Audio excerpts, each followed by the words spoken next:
할렐루야. 오늘도 주님을 예배하는 귀한 자리에 나오신 사랑하는 성도님들 한 분 한 분을 주님의 이름으로 환영하고 주님의 이름으로 축복합니다.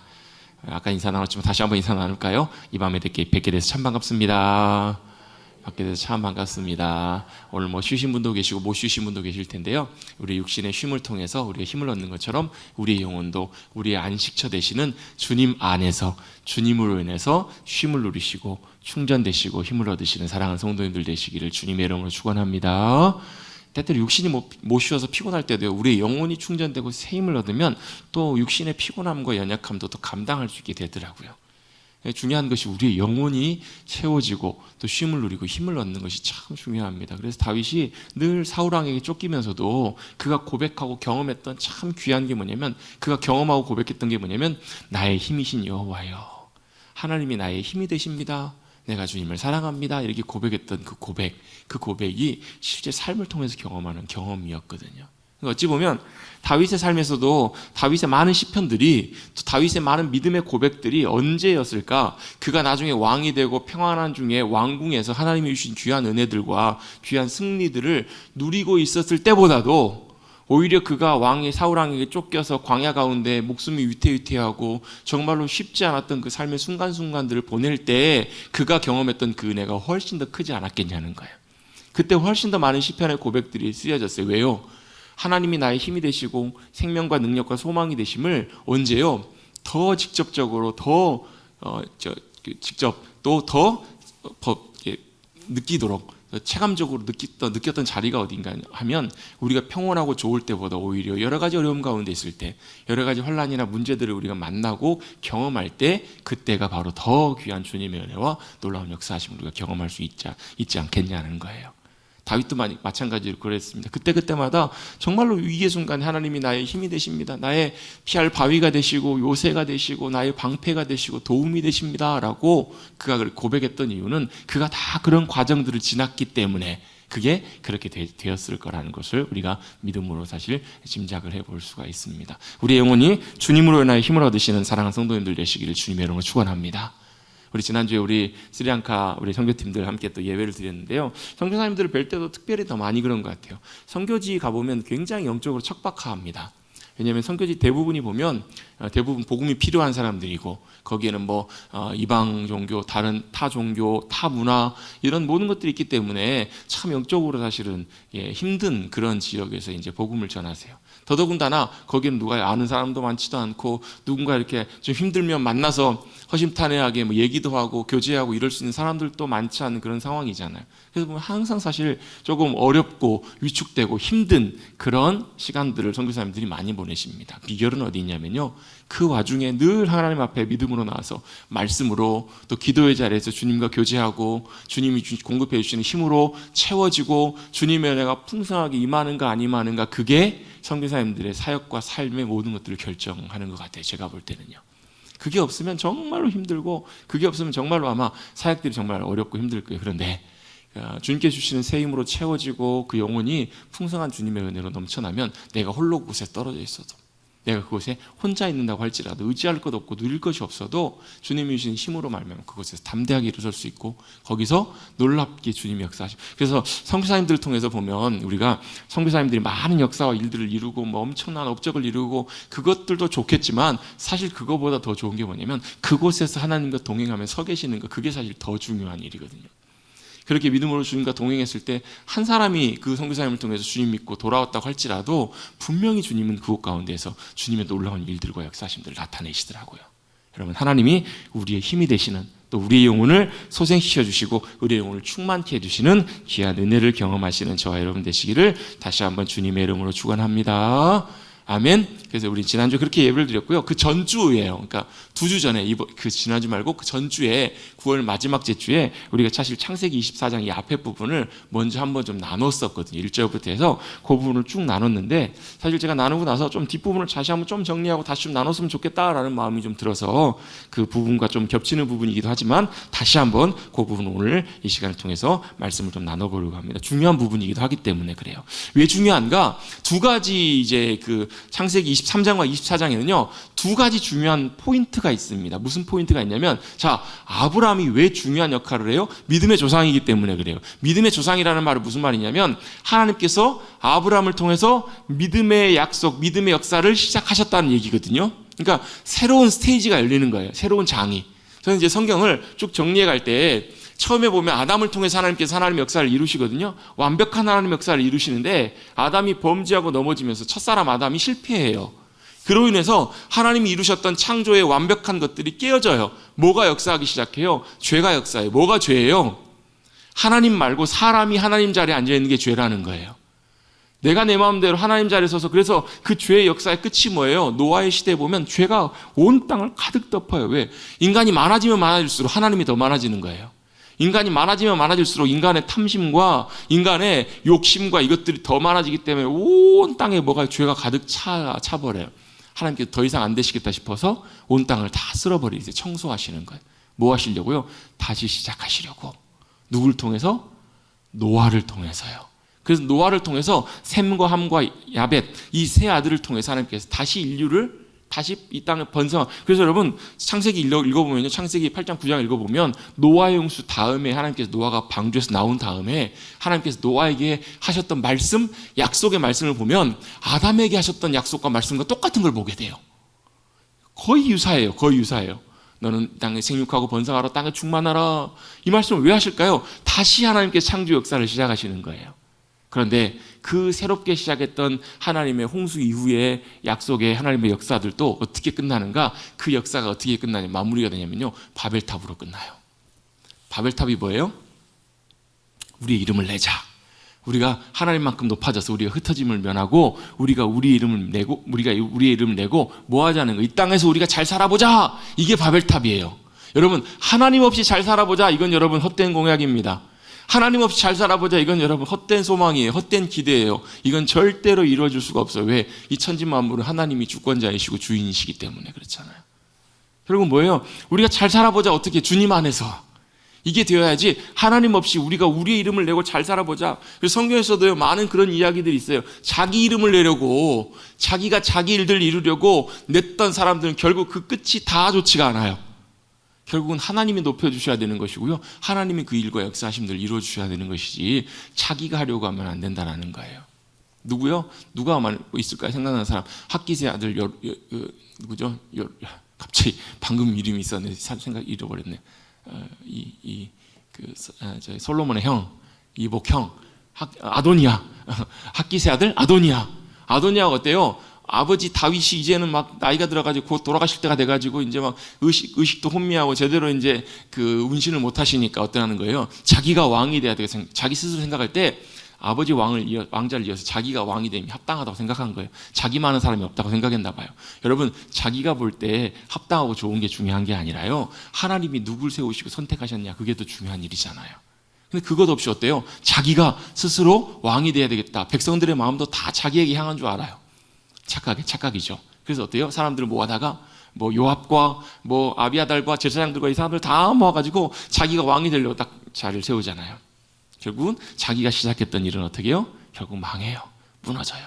결국은 솔로몬이 왕이 되고 그 이후에 그의 인생도 이제 사실 그냥 그렇게 끝나버리고 말죠.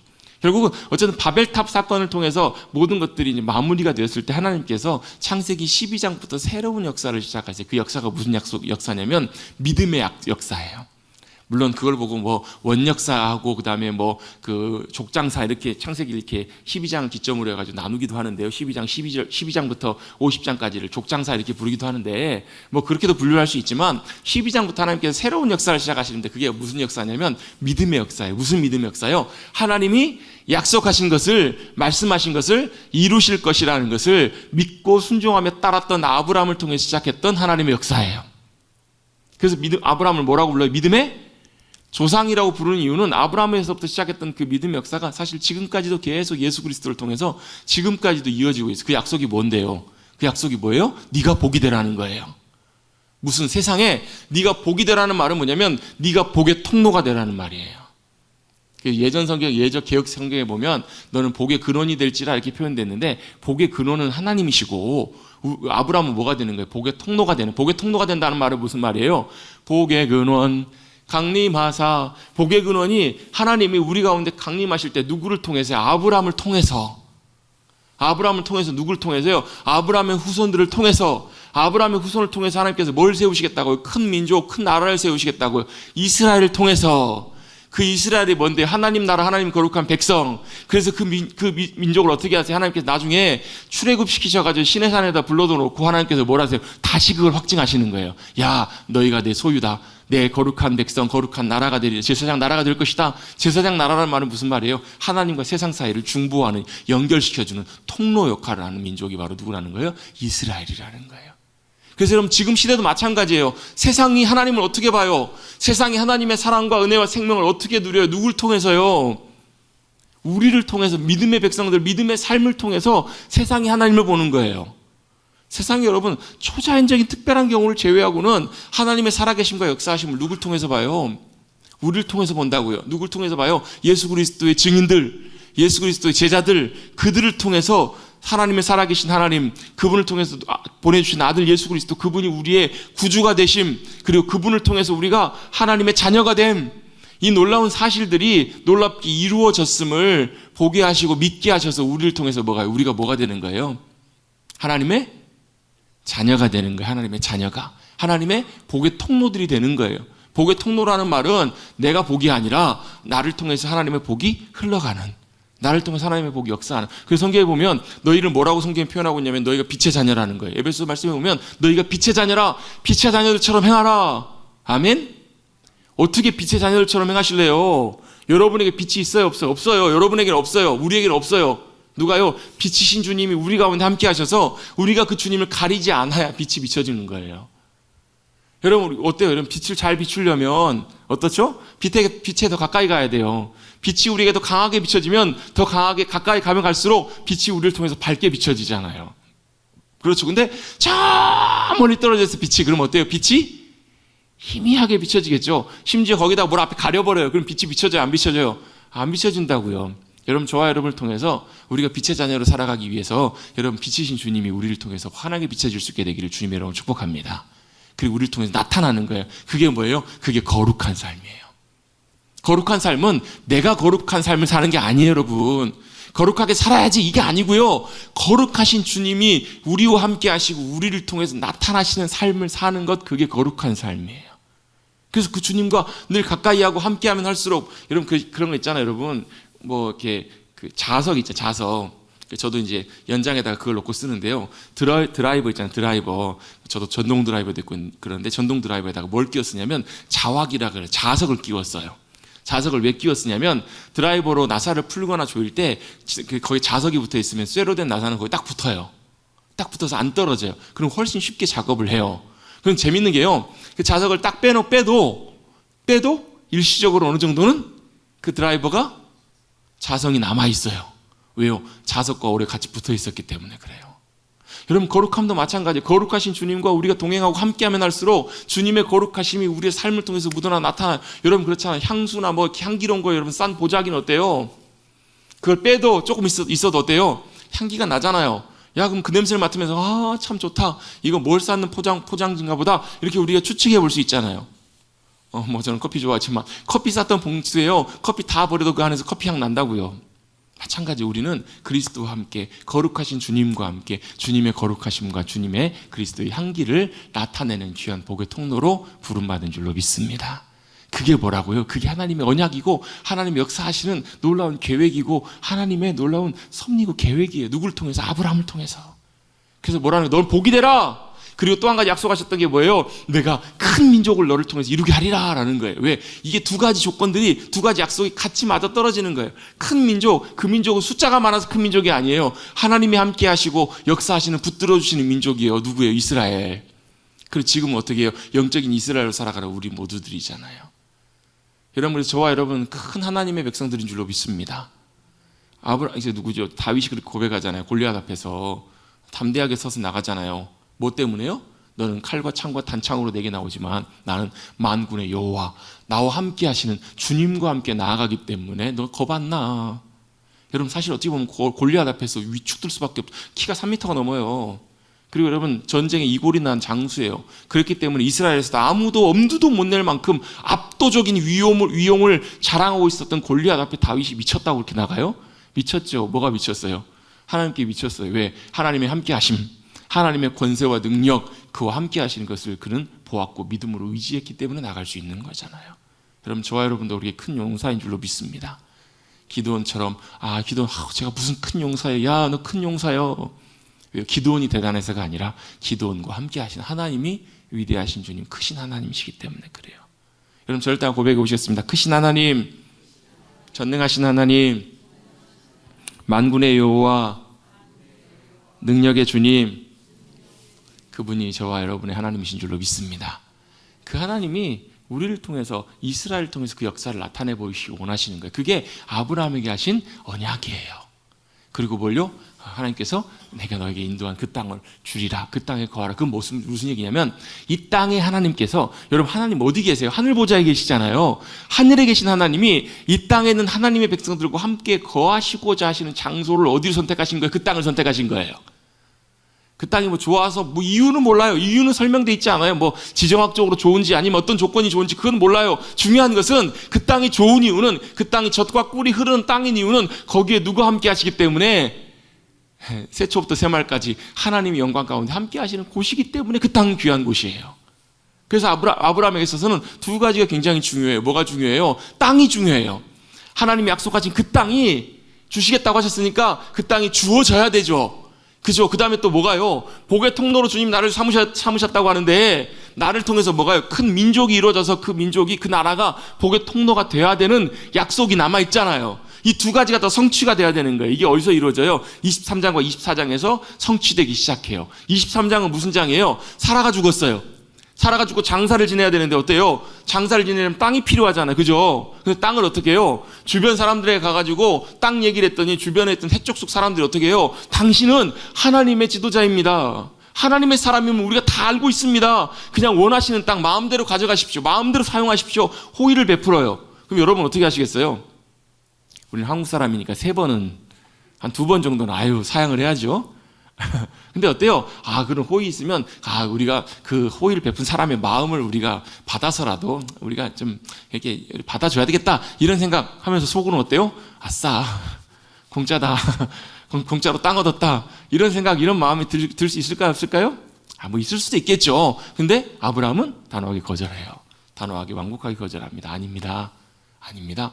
공정하게 법적인 절차를 거쳐서 제가 이 땅을 값을 주고 사야만 하겠습니다. 이렇게 해서 막벨라 굴을 사게 돼요. 왜 그랬을까요? 그냥 사람들이 줘서 받았을 수도 있겠죠. 근데 아브라함은 분명하게 이 땅에 나그네와 거류민으로 살아갔던 아브라함 자신뿐만 아니라 자신의 하나님께 주실 믿음의 후손들이 이곳에서 하나님께서 이곳에 약속으로 하는 이 땅을 주셨다는 것을 분명하게 확증할 필요가 있었던 거예요.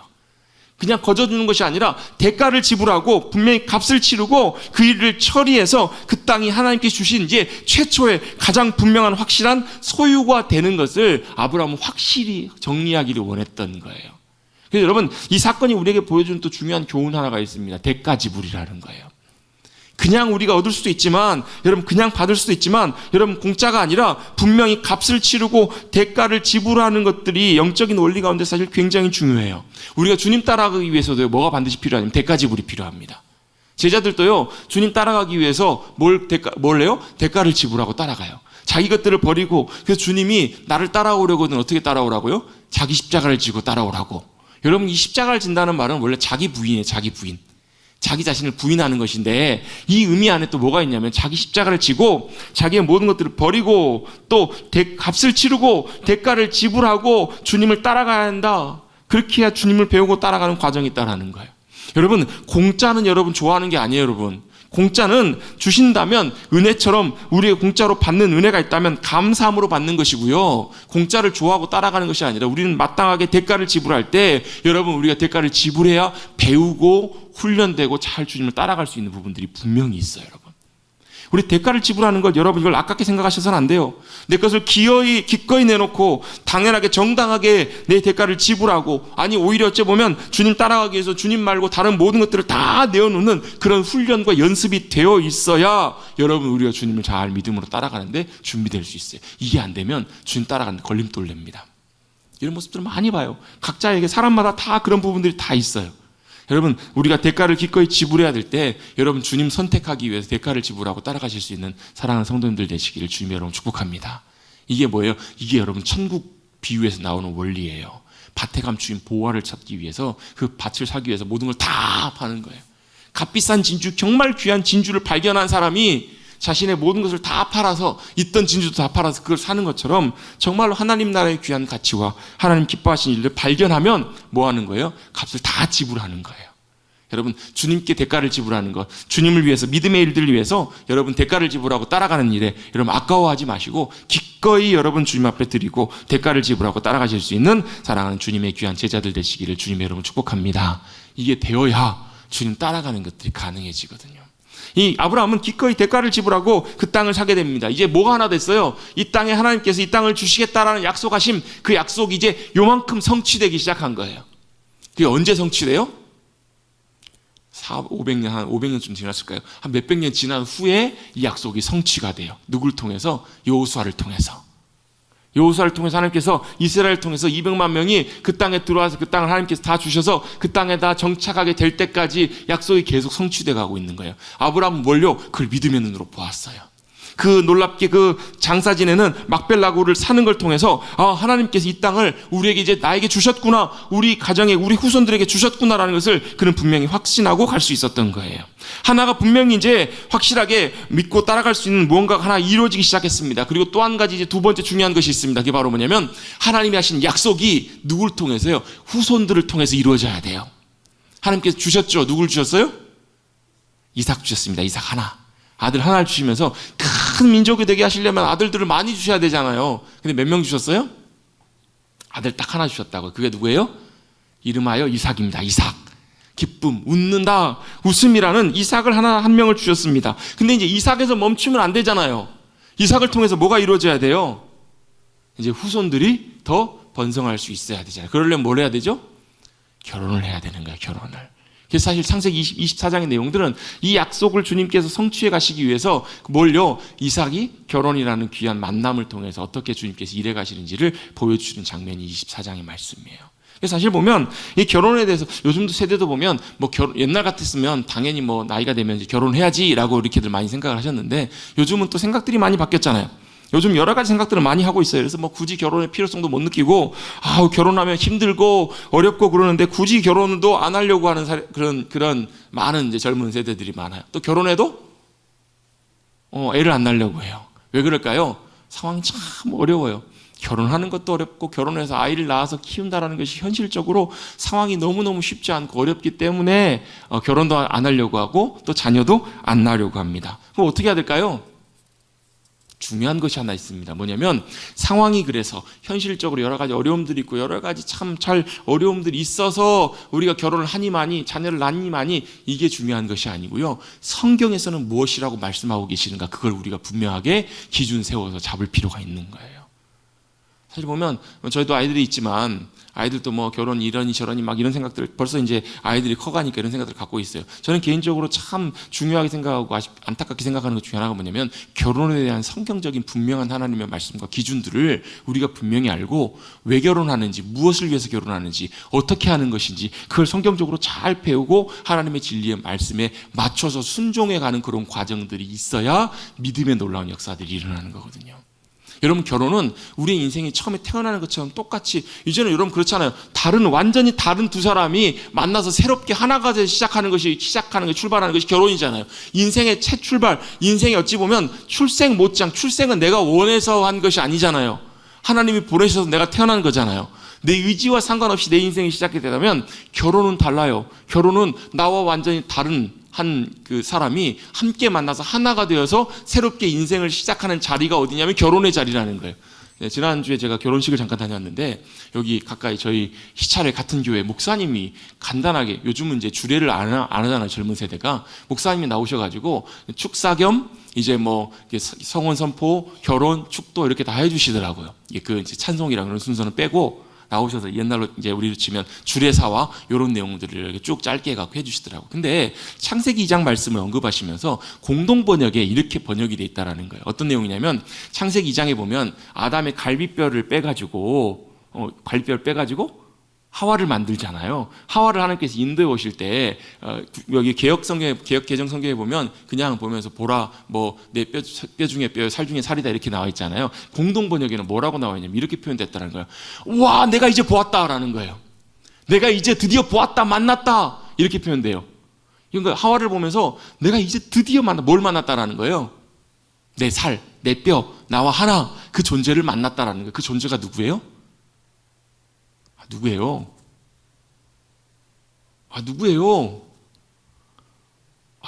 여러분, 창세기 아담의 하와 아담에게 있어서 하와는 뭐예요? 드디어 만난 거예요. 그가 뭘 만난 거예요? 자신의 뼈와 살을 만난 거예요. 그게 뭐라고? 그게 결혼이라고. 결혼. 하나가 되는 삶, 그게 여러분 정말 쉽지가 않잖아요. 그래서 여러분, 결혼은 사실 내가 좋아서 하는 게 아니에요, 여러분. 물론 나도 사랑하고 좋아해야 되지만 결혼은 뭐예요? 주님의 섭리와 인도하심 가운데 만남을 통해서 만나서 결혼하는 것, 그리고 하나가 되는 것. 그런 여러분, 성경적인 원리와 성경적인 기준들을 배워가는 것들이 너무너무 중요해요. 왜? 그렇게 따라서 순종하기 시작할 때 뭐가요? 주님이 뒷받침하세요. 주님이 은혜로 함께 하시고 주님이 책임지시고 인도해 가시는 것을 믿음 안에 경험해 갈 수 있기 때문에 그래요. 자녀요? 그럼 저희도 뭐 가정에 하나님께서 4명 자녀를 주셨지만 뭐 쉽지는 않죠. 뭐 만만치 않죠. 근데 누가요? 하나님의 채우심과 역사하심과 인도하심을 경험하게 해 가시는 거예요. 그리고 믿음으로 순종해 가면서. 여러분, 요즘 보면 뭐 자녀 하나 키우는데 아이들 대학 보내고 뭐 결혼할 때까지 뭐 몇 억씩 든다고 하잖아요. 모르겠어요, 어떻게 될지. 뭐 주님 이 땅에 보내셨으면 주님이 행하실 것을 뭐 하는 거예요? 믿음으로 순종해서 나아가는 것. 그게 여러분 결혼에서도 그대로 나타나야 된다는 거예요. 결혼해서 분명 우리 결혼에 대한 성경적인 가치관, 결혼에 대한 모든 것들, 여러분 진짜 쉽지가 않죠. 결혼해서도 여러분 가정생활도 쉽지가 않죠. 위기도 많고 어려움도 많아요. 근데 어떻게 해요? 사랑 안에서 어떻게 가정을 세워가야 되는지, 어떻게 우리가 만나고 그것들을 해나가야 되는지를 우리가 잘 배우고 가르치고 분명하게 기준을 세워둬야 될 필요가 있다라는 거예요. 그게 어디 나온다고요? 창세기 24장에 나와요. 여러분, 성경적인 원리가 뭐 창세기 2장 또 마태복음 몇 장이죠? 이렇게 예수님께서 말씀하셨던 몇몇 장면을 나와요. 에베소서도 나오지만 여러분, 사실 가장 실제적이고 가장 정확하고 가장 잘 나오는 장면이 창세기 24장에 나와요. 왜? 이건 실제 결혼의 이야기니까 굉장히 중요해요. 이제 아내 사라도 죽고 땅도 이제 하나 막벨라굴도 얻게 됐어요. 이제 다 맞춰가고 있는 노년에 아브라함이 해야 될 마지막 한 가지, 중요한 한 가지가 있는데 그게 바로 뭐라는 거예요? 하나님이 내 후손을 하늘의 별처럼 바다의 모래처럼 이 땅에 엄청나게 많게 하리라, 큰 민족이 되게 하리라. 그 약속이 성취돼야 되는 그 중요한 한 가지가 있는 거예요. 아직 남아있는 거예요, 약속이. 그 약속이 누굴 통해서요? 이삭을 통해서 이루어져야 돼요. 자, 하나님의 약속과 말씀은 누가 이루세요? 하나님 이루신다고요. 그죠? 다시 한번 제가 여쭤봅니다. 하나님의 약속과 말씀은 누가 이루세요? 하나님 이루시죠. 아멘. 그럼 우리가 할 게 없겠네요. 제가 이 말씀은 지난주에도 똑같이 말씀드렸어요. 수요일 날도. 하나님이 하실 일은 하나님이 하시면 되죠. 우리가 아무것도 할 게 없겠네요 라고 하지만 우리가 해야 될 일이 있어요. 우리는 뭘 해야 되냐면 하나님이 하실 일을 우리가 믿음으로 보고 동참하고 순종하고 따라가는 거예요. 우리도 똑같이 하나님이 행하실 일들을 믿음으로 순종해서 동참하는 거예요. 아브라함이 이제 마지막으로 뭐 하는 거예요? 마지막으로 하나님의 말씀, 그 언약이기 때문에 하나님이 행하실 일을 뭐 하는 거예요? 믿음으로 순종하고 동참하는 일. 그게 창세기 24장이라고요. 그래서 그 일에 순종하고 동참하고 잘 깨닫고 따라가기 위해서, 순종하기 위해서 이제 뭘 하는가? 바로 뭐예요? 이삭의 결혼을 하나님의 뜻대로 이루어질 수 있도록 그렇게 그 일을 진행하고 있는 거예요. 왜? 아브라함이 그 다음 세대, 언약의 다음 세대로 계속 이어져 가는 것이 굉장히 중요하기 때문에 그래요. 그 일을 위해서 아브라함이 뭘 했는가? 먼저 뭘 했죠? 아브라함이 하나님이 원하시는 뜻이 무엇인지를 잘 정리합니다. 우리 본문에서 읽지는 않았지만 그 앞에 내용에 보시면 7절입니다. 7절 위쪽으로 위의 내용들도 보면 5절부터 이렇게 쭉 보시면 4절부터 제일 먼저 뭘 하라고 하냐면, 먼저 일단 1번으로 이 땅에서 이삭의 아내를 얻지 말라고 부탁을 해요. 엘리에셀에게. 이 땅의 여자들 중에서 아내를 찾지 말라, 이렇게 얘기를 합니다. 왜 그랬을까요? 중요한 원리가 여기 하나 나옵니다. 뭐냐면 믿음의 역사 가운데 하나님은 하나님의 언약 안으로 사람들이 들어와야지 우리가 나가는 것을 주님은 원치 않으신다라는 거예요. 여러분, 하나님의 놀라운 언약의 약속들은 우리가 그 안으로 들어올 때 하나님의 생명과 복을 누리는 것이지 우리가 세상으로 나가는 것, 세상으로 우리가 나가서 거기서 뭘 해보겠다, 이게 아니라는 거예요. 모든 세상의 모든 사람들이, 모든 영혼들이 그 하나님의 약속과 언약 안으로 들어와야 하나님의 은혜와 복을 누릴 수 있다라는 거예요. 그게 어딘데, 그 길이 어디예요? 어떤 목사님이 그 총동원 전도주일 때 설교를 하시면서 이런 설교를 하셨던 것 같아요. 무슨 설교를 하셨냐면, 요즘 주소가 옛날에는 번지였지만 지금은 다 도로명 주소로 다 바뀌었잖아요. 무슨 길, 무슨 로 이렇게 다 바뀌었잖아요. 하면서 그걸 빗대어가지고 무슨 얘기를 하시냐면, 이 땅에 살아가면서 우리가 하늘의 하나님 아버지 앞에 나갈 수 있는 유일한 길이 있습니다. 예수로. 예수로라는 거예요. 듣고 보니까 일리가 있어요. 예수로. 그 길 외에는 우리가 하나님 앞에 나갈 수 있는 길이 없다, 이거예요. 예수로, 예수님을 통해서만, 예수님으로 말미암아서만 우리가 뭐예요? 하나님 아버지께로 나갈 수 있고, 이 땅 살아가면서 하늘의 주님께로 나갈 수 있는 유일한 길이 예수님이 되시고, 그 길만이 뭐라는 거예요? 생명과 복과 은혜와 풍성한 것들을 누릴 수 있는 유일한 길이 바로 누구라고요? 예수님이시고 하나님의 언약의 길 그 위에 있다라는 거예요. 그래서 그 언약으로 들어와야지, 그 언약 밖으로 나가서 세상으로 나가는 것에는 하나님의 길이 없다라는 것을 분명히 이 내용을 통해서 우리에게 말씀해 주고 계세요. 불신자와 결혼 할 수도 있습니다. 그런데 하나님의 분명한 인도하심과 약속, 분명한 확신이 있는가 없는가, 그걸 우리가 분명히 확인해 볼 필요가 있어요. 우리가 세상으로 나가는 것이 아니라 세상이 우리 안으로 들어올 수 있도록 아브라함은 분명한 기준을 정해놓고 있는 거예요. 이 땅에 있는 여인들 중에서 아내를 얻지 마라, 그리고 고향 땅으로 가서 자기의 가족들 중에서 아내를 찾아라, 이렇게 부탁을 합니다. 그곳에서 아내를 찾아라. 그리고 뭘 부탁을 하는가? 그리고 그 여인이 따라오지 아니하려고 하거든 이삭을 데리고 그리로 가지 말라라고 합니다. 왜요? 이 땅을 하나님께서 약속 가운데 주셨기 때문에, 이 땅에 거해야 되기 때문에 그렇게 분명한 기준을 분명히 해놓습니다. 자, 이 땅에서 여인을 찾지 마라. 그리고 그곳에 가서, 고향 땅에 가서 가족들 중에서 여인을 찾되 그 여인이 만약에 오지 않으려고 하면 이삭을 데리고 가지 마라. 이렇게 중요한 기준을 이렇게 세우고 있습니다. 이게 뭐냐면 다 하나님의 약속과 말씀의 기준에 빗대어서 아브라함 이런 기준들을 기도하면서 세운 기준 같아요. 그리고 마지막으로 세 번째로 했던 게 뭐냐면, 하나님께서 이제 그 내용 6, 7절에 보시면 이 땅을 내 씨에게 주리라 말씀하셨기 때문에 데리고 가지 말라는 거예요. 이 땅에 있으라. 그러면 세 번째가 뭐냐면, 그가 그 사자를 너보다 앞서 보내실지라, 이렇게 아브라함이 믿음으로 고백하고 있어요. 세 번째 기준이 뭐라고요? 세 번째 기준은 뭐냐면 하나님께서 그 길을 인도하실 거라는 얘기예요. 하나님이 그 만남과 모든 길들을 앞서 사자를 보내셔서 이렇게 인도하실 것이다 라고, 그렇게 아브라함의 종에게 부탁하고 얘기를 하고 있습니다. 여러분, 우리가요 하나님 인도하심을 따라가고 뭔가 하나님의 일들을 해갈 때 하나님의 뜻과 기준들을 우리가 잘 정리하고 우리가 분명하게 해둘 필요가 있어요. 그 기준에 빗대어서 맞춰서 그 기준과 조건대로, 이게 주님이 원하시고 바라시는 뜻이라면 그 기준에 맞춰서 주님이 인도하실 것을 우리가 믿고 의지하며 나아가야 되기 때문에 그래요. 그리고 여러분, 오늘 본문은 그 아브라함이 그렇게 믿음으로 제안했던 그 모든 기준들과 조건들에 정확하게 일치하는 여인을 만나게 하세요. 보면 이 일들을 누가 수행하는가? 이 일들을 엘리에셀이 수행을 그 일을 하게 됩니다. 엘리에셀이 그 일들을 수행하게 되는데, 엘리에셀도 보면 참 그 주인의 그 종이에요. 아브라함처럼 그렇게 참 믿음으로 신실하게 그 일들을 감당해요. 여러분, 하나님이 기뻐하신 일이라면 하나님께서 반드시 하나님의 사자들을 통해서 하나님의 인도하심으로 앞서가셔서 그 일을 이루실 것을 믿으십니까? 믿으세요? 그러면 여러분 그렇게 기도하세요. 여러분, 그렇게 믿음으로 기도하시고 강구하시고 따라 나가세요. 엘리에셀도 그런 기대를 가지고 나가요. 엘리에셀이 어찌 보면 그런 부탁을 받고 얼마나 마음에 큰 부담이 있었을까요? 어디로 가야 될지, 누구를 만나야 될지 여러분 감이 와요, 안 와요? 아니, 안 오는 거예요. 얼마나 막막해요. 얼마나 막막하고 부담이 돼요. 왜? 이 종은 정말 아브라함에게 충성스러운 종이었기 때문에. 아브라함 주인의 만족을 위해, 주인의 기쁨을 위해서는 자기의 모든 것까지 다 내어놓을 수 있을 만큼 그렇게 헌신된, 충성된 종이었기 때문에 이 일이 얼마나 중차대하고 중요한 일인지를 그도 알았을 거예요. 그래서 그가 뭘 해요? 기도해요. 중요한 일임을 알았기 때문에, 또 너무나 막막하고 어찌해야 할지, 무엇을 해야 될지 알지 못했기 때문에 그가 제일 먼저 했던 것은 뭐냐면 하나님 앞에 기도했다라는 거예요. 우리 읽었던 10절, 11절 말씀해 보시면 10절, 11절, 12절에 가시면요, 그가 이르되 우리 주인 아브라함의 하나님 여호와여, 뭐 하고 있는 거예요? 하나님 부르고 찾고 있는 거예요. 기도하고 있는 거예요. 원하건대 주님 기도합니다. 원합니다. 오늘나로 나에게 순조롭게 만나게 하사 내 주인 아브라함에게 은혜를 베풀어 주십시오라고 이렇게 기도하고 있습니다. 뭘 하고 있어요? 먼저 하나님께 하나님의 인도하심과 은혜를 구하고 있어요. 여러분 막막하실 때 뭘 해야 될지 아무것도 모르겠을 때, 아무것도 보이지 않고 어떻게 해야 될지 잘 모르시겠을 때 여러분 하나님의 인도하심과 은혜를 구하십시오. 먼저 기도하고 있는 거예요. 해놓고 찾다가 안 되면 기도하지 마시고 걸음의 시작부터 가장 먼저부터 뭘 하고 있는 거예요? 하나님의 인도하심과 은혜를 구하고 있어요.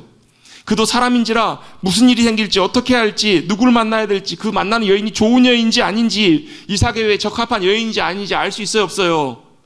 몰라요. 여러분 한 길 물 쏘고 날아도 10길 물 쏘고 날아도 한 길 사람 속은 모른다고요. 10년을 연애하고 결혼했는데도 완전 딴 사람 경우도 얼마나 많아요. 사람 속은 몰라요. 그럼 어떻게 해요? 여러분 그 로또예요? 아니 어떻게 해야 돼요? 그래서 여러분 사람들이 결혼을 막 이렇게 좀 걱정하는 이유 중에 하나가 뭐냐면 내가 누구를 만나고 어떻게 그 사람이 갑자기 돌변하면 어떻게 하냐? 내가 몰랐던 그것 때문에 그 사람이 이렇게 행동하면 어떻게 할까 고민들이 많이 있는데 그래서 기도하셔야 돼요.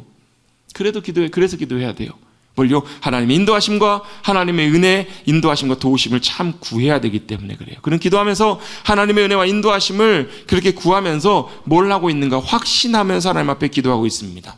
순조롭게 인도하실 것이고 주인 아브라함에게 하나님께서 은혜를 베풀어 주실 것을 구하고 있습니다. 그리고 그가 하나님의 인도하심인지 아닌지 그 뜻을 분별하기 위해서 하나님 앞에 구하고 있는 것이 있는데 그게 뭐죠? 갔을 때 하나님 이 조건 이 기준에 부합하면 하나님의 인도하신 것을 제가 알겠습니다. 이렇게 그가 구하고 있어요. 뭐예요? 물을 길러 가가지고 우물에 가가지고 물 좀 달라고 했을 때 나에게도 물도 주고 자신들에 있는 낙타에게도 물을 기꺼이 길어주는 사람이라면 그가 그인 줄로 알겠습니다 라고 이렇게 하나님 앞에 기도하고 하나님 앞에 조건을 하나님 앞에 말씀드리고 있어요. 여기서 보면 여러분 이런 엘리에셀의 이런 태도들이 어찌 보면 기드온처럼 그렇게 조건적으로 우리가 하나님 앞에 나아가는 모습이라고도 볼 수 있는데요. 엘리에셀은 여러분 먼저 이 조건을 여러분 먼저 하나님 앞에 말씀하기 전에 그는 뭘 했냐면 하나님의 말씀과 약속을 분명히 신실하게 이루실 것을 그는 신뢰하고 있어요. 여러분 말씀의 절대적인 주권과 절대적인 말씀의 기준이 우리의 삶을 통해서 성취될 것을 믿는 믿음의 자리에 먼저 서 있어야 된다는 거예요. 그리고 나서 그 다음에 그가 하나님 앞에 기도했더니 물을 떠러 갔을 때 물을 내게 떠주고 낙타에게 주고 이건 뭐냐면 주관적인 개인적인 상황에 따라 다른 상황 속에서 역사하신 하나님의 인도하심이라는 거예요. 여러분 사람마다 각자 상황들이 다 다르잖아요. 기드온에겐 다르게 역사하시기도 하고 하나님께서 다 역사하세요. 다르게. 근데 그것이 절대적으로 중요한 것이 아니라 먼저 뭐가요? 하나님이 말씀하시고 약속하신 바를 분명히 객관적으로 절대적으로 주님이 이루실 것이라는 것을 분명히 믿고 신뢰하는 그 자리에 먼저 서 있어야 된다는 거예요. 이게 없이 우리가 뭐예요? 하나님 내가 어디로 갈 텐데 어디로 갈 때 파란불이 켜지면 하나님 인도하신 줄로 믿겠습니다. 그렇게 되면 뭐처럼 되냐면요 요나처럼 돼요. 요나처럼 하나님의 뜻에 대항해서 하나님 배반해서 하나님 거절하고 하나님 말씀에 불순종해서 내려갔더니 마침 뭐가 있어요? 반대 방향으로 멀리 도망가는 다시스로 가는 배가 있잖아요. 이게 하나님의 인도하십니다. 이러면 아주 곤란합니다. 여러분 길이 열린다고 여러분 모든 것이 하나님의 뜻이 아니에요. 여러분 우리가 바라고 구하는 대로 모든 것들이 다 열린다고 하나님의 뜻이구나 하면 이게 아니라는 말이에요. 먼저 뭐가요? 하나님의 약속과 하나님의 놀라운 말씀들을 이루실 것이라는 것을 놀랍게 믿음으로 신뢰하는 말씀 위에 서 있는 그것이 그 믿음의 신뢰가 그것이 먼저 우선이 돼야 된다는 거예요. 그리고 나머지 조건은 주관적인 개인의 상황에 따라서 하나님의 인도하심을 뜻을 구하는 조건으로 내밀어야지 이게 절대적인 조건이 되어서는 안 된다는 거예요. 결국은 그가 그렇게 기도했는데 어떻게 하나님께서 응답하시는가? 여러분 하나님의 마음에 합한 하나님의 뜻에 맞는 하나님이 기뻐하시는 기도라면요 어떻게 되냐면 그 기도가 끝나기도 전에 응답하셔요. 그가 어떻게 해요? 그렇게 기도하는데 15절입니다. 15절 첫 문구가 뭐라고 시작하지 말씀이? 말을 마치기도 전에 리브가가 물동이를 어깨에 메고 나타난 거예요. 지금 엘리에셀이 기도를 하고 있는데 기도가 마치기도 전에 리브가가 등장을 해요. 이게 뭐라는 거예요? 이게 하나님의 응답이고 역사하심이세요. 왜 그랬을까요?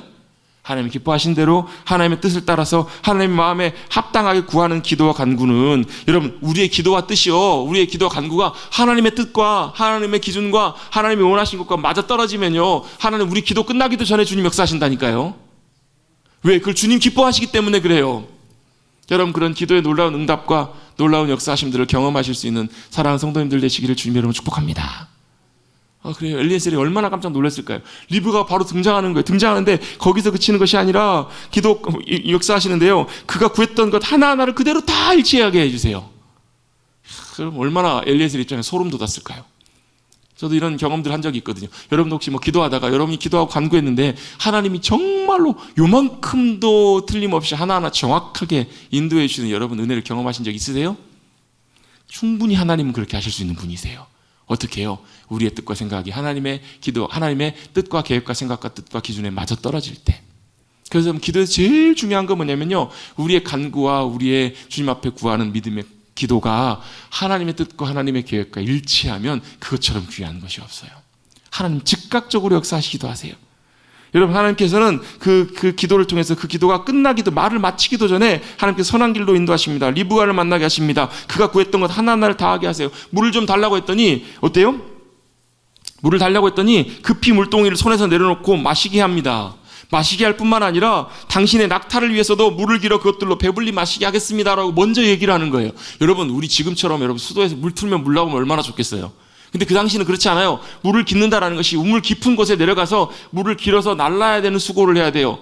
여러분 생면부지에 알지도 못하는 사람에게 그런 호의를 베푸는 것이 쉬워요, 어려워요?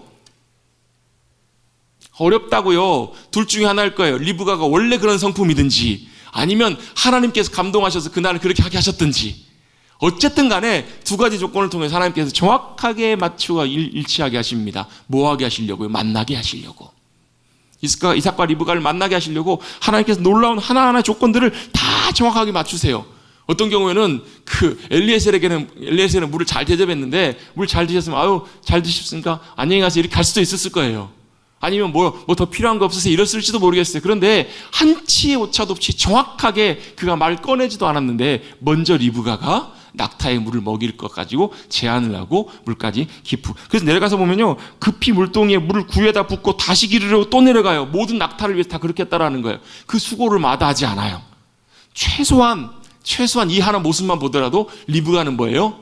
참 성격이 참 좋은 성품을 타고난 그런 사람이라고, 참 좋은 여인인 것을 어느 정도는 충분히 짐작을 해볼 수가 있습니다. 정확하게 하나님께 기도하고 구했던 하나하나를 주님이 정확하게 맞춰가고 계시는 거예요.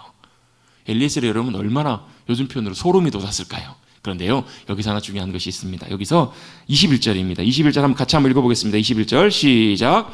그 사람이 그를 묵묵히 주목하며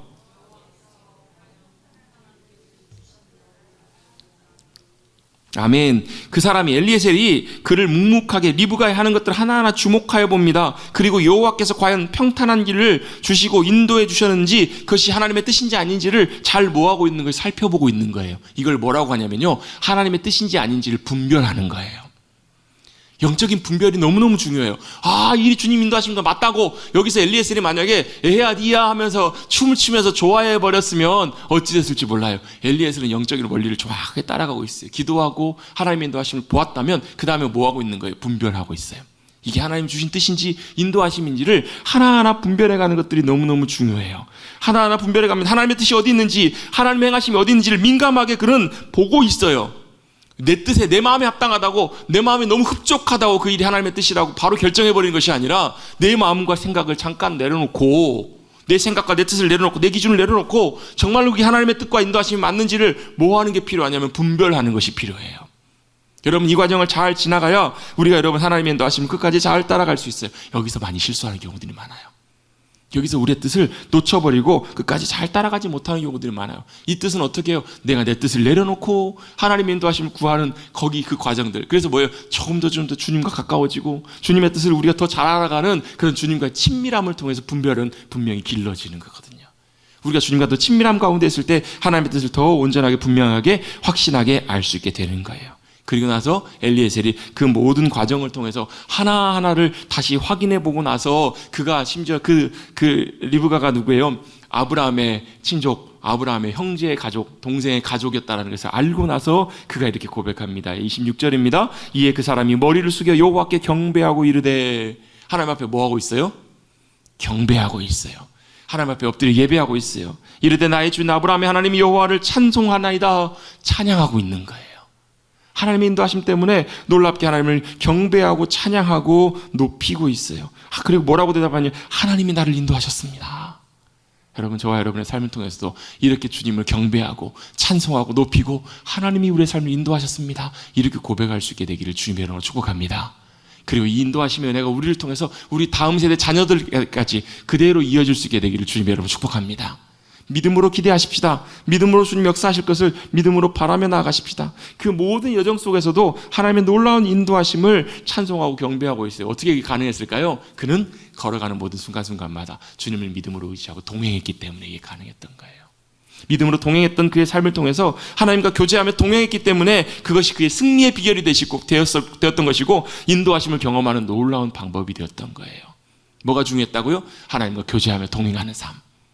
그 삶을 통해서 하나님께서 놀랍게 그 삶을 인도하시고 그는 하나님의 뜻을 잘 분별해서 놀라운 주님의 인도하심을 그가 경험하게 되었습니다. 그래서 잠언 3장 5절 6절 말씀, 너는 마음을 다하여 여호와를 의뢰하고 신뢰하고 내 명철을 의지하지 말라. 너는 범사의 그를 인정하라. 그가 너를 인도하시리라, 지도하시리라. 여러분, 우리의 삶을 놀랍게 인도하시고 역사하실 그 주님을 믿음으로 신뢰하고 기대하고 나아가실 수 있는 사랑하는 성도님들 되시기를 주님의 이름으로 축원합니다. 어떤 분들은 아예 기대조차도 안 하신 분들이 많으시더라고요. 기대조차도 안 하세요. 그건 성경에나 있는 이야기지. 아니요, 성경에 있는 하나님의 역사하심과 이야기가 저와 여러분의 이야기가 되어야 돼요. 그게 주님의 뜻이고요, 그게 하나님과 교제하고 주님과 동행하는 사람들의 삶의 열매이기 때문에 그래요. 여러분, 하나님과 동행하십시다. 하나님과 더 가까이 교제하십시다. 하나님과 교제하고 동행하기 시작하면 성경에 나와 있는 하나님의 말씀의 이야기들이 저와 여러분의 이야기, 저와 여러분의 삶의 이야기가 될 거거든요. 그렇게 주님의 역사하심과 인도하심을 놀랍게 경험하시고 주님께 경배하며 찬송하며 나가실 수 있는 주님의 놀라운 기쁨들이 되시기를, 저와 여러분 되시기를 다시 한번 주님의 이름으로 축복합니다.